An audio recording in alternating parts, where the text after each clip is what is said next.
Guys, today we're going to be speaking about NSFAS, and this video we're going to be speaking about all the mistakes that people are making with their NSFAS application that will make them to not be funded in 2026. A lot of people this year were not funded by NSFAS mainly because of the said mistakes. And as you know, if you started NSFAS application, you will send emails and they won't reply to your emails. There's no direct line where you can say, you can call them and get hold of them. So the best thing is to avoid doing these mistakes. Of course, they have a high number of people that are reaching out to them, so it's hard for them to reply to you at the correct amount of time that you need. We're in October.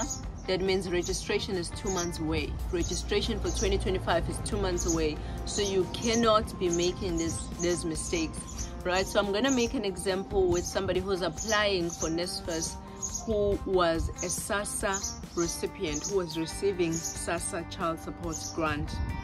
Whether they received it until 18, they turned 18 and stopped receiving SASSA, but that person once received SASSA and stopped because of age. And the next group is for people who never received SASSA because their parents are on the 350 and above cap bracket, right? So we start with the ones who are 350 and less. So when you fill the application, you create your profile. Guys, it is not that hard to create a profile. If you have a phone that has a WhatsApp account, please create your own profile. Create a profile, it will send you a code. You take that code, you put it in to verify that the phone is yours and the phone is working. So all you need really is a working phone, and they also want an email address, right? So if you're going to university, there's no way you would not have an email address. So please, asking somebody to help you with your NSFAS application is good. At the same time, it can be bad if you ask the wrong people. So if you follow these instructions, you'll be able to do it yourself. So the first thing is you create a profile. Creating a profile, they ask you ID number, names, surnames, they ask for your date of birth, they ask for your email address, and then you create a password. You create a password, and then you write it down. Don't create a password and then forget it. Write it down, then they send you that 5-digit code. They send in the 5-digit code, you put it into the space where they want you to put the 5-digit code, then you log in. Once you've created a profile, now you come in and you log in. Put the ID number, put the password you created, and then it will say begin application. You begin application, it will immediately ask those common questions. Did you apply into a public or a private university? The amount of people that are clicking private university when they apply to a public, because you don't read the instruction. It will ask you 2 questions. Did you apply to a public university or a private? Click public if you apply to a public university, like your University of Johannesburg, your Durban University of Technology, Vaal University of Technology, CUT, CPUT, all of those are public universities. Then it's going to ask you, are you applying for a bursary or a loan? Now, if you're a student who is a SASSA student, whose parents used to get SASSA on their behalf, they turned 18 and SASSA stopped, and then you probably went to a 350, you're applying for a bursary. But if you are the student that is never got SASSA and their parents are on the 350 and above, then you apply for a loan. Now, there are other students who do not get SASSA, but their parents are working for the government, so therefore they don't get SASSA, but they're still getting 350 and less. You're still applying for a bursary in that case. Let me make an example. Say your mom is working in the government, but she is earning 250,000 a year.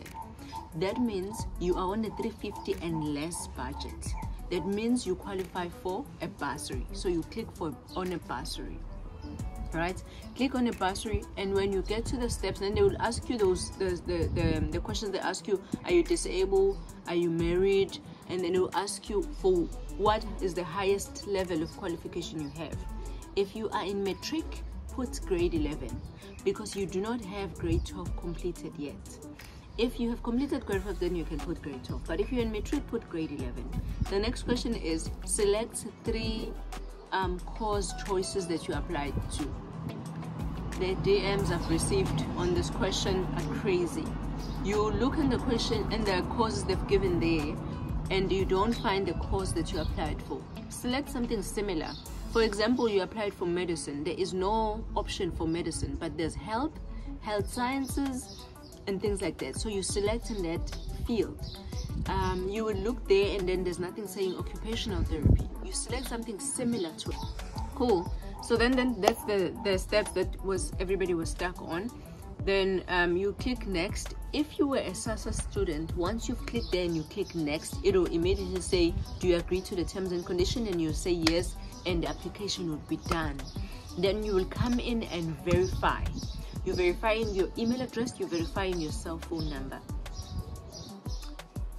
People are not getting the verify. If you don't verify, it will say a pending verification, right? So if you verified and then it says provisionally funded subject to waiting for registration, what is so confusing there, guys? What is so confusing if it says provisionally funded awaiting registration? What about that statement is making somebody say, should I be worried?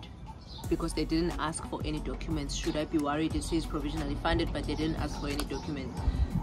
So SASA, Home Affairs, and NSFAS have a way of working together to know if you put in an email, an ID number that is not correct, they will tell you it's not correct, because on their system they already have the database. If you put a correct email address but you put one name where else your ID has two names, they will tell you go and correct it, because they already have that information. So if they didn't ask for any document and they're telling you provisionally funded, I do not understand what is more confusing there. If you are a SASA recipient, that means you've applied. That means they have your documents, they have your ID number, they have your parents' ID number. So if they didn't ask for that, that means you once in your lifetime were receiving SASA. You're 19 now, you're no longer receiving it, they're not gonna need it. But if you are on the other cap bracket of somebody who their documents never ended on the SASA database, then they would need the consent form. The consent form will include the parent's ID number, and a lot of people are not putting the information for both parents. They put only one parent, whereas their parents are married, and their parents are married in community property, and maybe the parent that is working in the government is the one that they're not putting there. You cannot fool the system in that way. Those are the things that makes your application to not be successful, right? So for the child who is now on loan, when they click next on the last step, when they click next, it will take you to say, do you have details of your father? Do you have details of your mother? Do you have details of your guardian? And you put that with their ID number. At the end, you will then need to submit the form. Here's another question that everybody's been asking me. Do I submit the same form? Yes, you submit the same form. It even states there that you can submit the same form because you would have signed it, the parents would have signed it. So in the space where they ask the form for the mom, you submit the same form. The form for the dad, you submit the same form. Form for the student, you submit the same form. If you had gotten a provisional acceptance in any school, they would ask you, did you get a provisional acceptance somewhere? You say yes, and you attach that letter. Now, if you have any other questions that I haven't addressed based on your NSFAS application, please feel free to let me know below, and I will be answering those questions today. I hope this was clear. I hope this helps you to be able to apply for your own NSFAS application.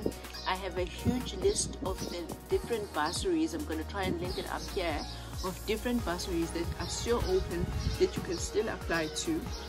And if you are applying for a bursary and you've applied for 5 bursaries, still apply for NSFAS, because bursaries needs to confirm that you have registered to a university. I'm now spilling all of the secrets.